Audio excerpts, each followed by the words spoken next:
এটা ছাড়ুন, আমি চাই না। আমাকে ছেড়ো না প্লিজ। আমার শাড়ি।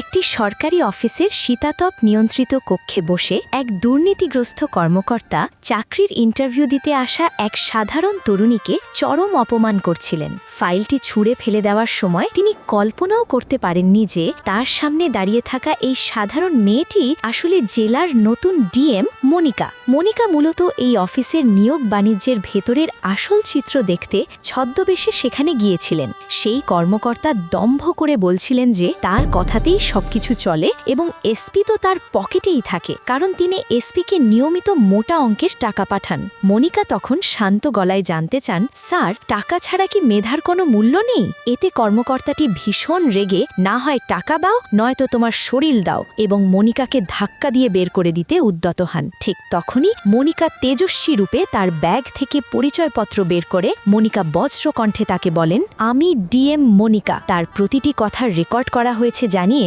মনিকা বলেন, আজ থেকে তোর জায়গা অফিসের আরামদায়ক চেয়ারে নয়, বরং জেলখানার অন্ধকার কুঠুরিতে। এরপরই পুলিশের একটি দল ভেতরে ঢুকে সেই দুর্নীতিবাজ কর্মকর্তাকে আটক করে নিয়ে যায়। কিন্তু আমার কষ্ট একটাই, তোমরা লাইক, কমেন্ট, শেয়ার করো না। আমাকে আমার কাজকে ভালোবাসলে ভিডিওটি শেয়ার করো।